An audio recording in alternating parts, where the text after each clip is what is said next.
देख रहे हैं जय भारत समाचार। आप अपना परिचय बताइए। मैं मदन राय, जिला कोषाध्यक्ष समाजवादी पार्टी। अभी जो मासूमपुर में जन चौपाल लगा था, लगभग 2 महीने से आप लोग जन चौपाल के माध्यम से गांव-गांव संपर्क कर रहे हैं, इसका उद्देश्य क्या है?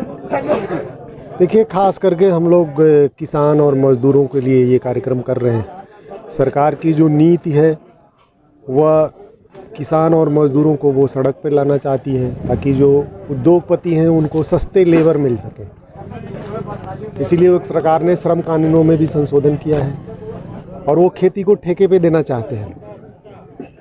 तो एक बार जो देश की सरकारें हैं उन लोगों ने जमींदारों से ज़मीनों को निकाल करके आम लोगों तक पहुंचाया और ये सरकार उसको दूसरे रूप में फिर दूसरे बड़े ज़मींदारों को लाना चाहती है कि ये ज़मीनें बड़े बड़े उद्योगपतियों के पास चली जाए और फिर लोग बेरोजगार हो जाए। जो नई किसान संशोधन बिल पेश की गई है जी, उसमें सबसे बड़ा नुकसान किसानों के लिए क्या है? सबसे बड़ा जो उसमें नुकसान है कि जो मूल्य संवर्धन कानून था उसको समाप्त कर दिया गया है, जिससे कालाबाजारी बढ़ेगी।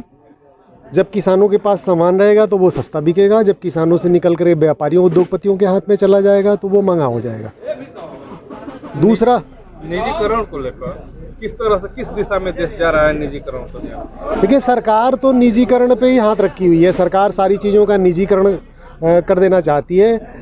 सरकार ये कहती है कि पीछे की सरकारें और नेता इस देश में कुछ किए नहीं, वो चोर थे। मेरा अपना ये मानना है कि वो भले बेईमान थे, लेकिन उन नेताओं ने जो कुछ भी किया वो सब देश के नाम किया। उन्होंने देश के नाम रेल बनाया, देश के नाम उन्होंने हवाई जहाज़ बनाया, देश के नाम उन्होंने ऑयल की कंपनियां लगाई और आज ये सरकार सब कुछ उद्योगपतियों को बेच रही है और ये कह रही है कि हम देश के लिए कर रहे हैं। तो इससे बड़ी डालेंगे कि निजीकरण से आम पब्लिक को क्या नुकसान होने वाला है? निजीकरण से सबसे बड़ा नुकसान अगर आप देखना चाहते हैं तो शिक्षा के क्षेत्र में देखिए। एक तरफ हमारे प्राइमरी स्कूल हैं जहाँ पे कोई फीस नहीं लगती, दूसरे तरफ जो प्राइवेट स्कूल हैं, आज शिक्षा कितना महंगा हो गया। आप स्वास्थ्य की दिशा में देखिए, एक जीता जागता उदाहरण है कि प्राइवेट हॉस्पिटलों में आम आदमी की पहुंच से वो दूर है। अगर सरकारी हॉस्पिटल न रहे तो क्या सरकार इस जो महामारी है कोरोना काल में लोगों का इलाज करा पाती? सबसे बड़ा उदाहरण स्वास्थ्य है। आप ये देख लीजिए कि अगर सरकारी हॉस्पिटल सरकार के पास न होते तो इस देश की आधी आबादी कोरोना में समाप्त हो गई होती। कोई डॉक्टर छूने को तैयार नहीं होता और आम आदमी प्राइवेट हॉस्पिटलों तक पहुंच नहीं पाता।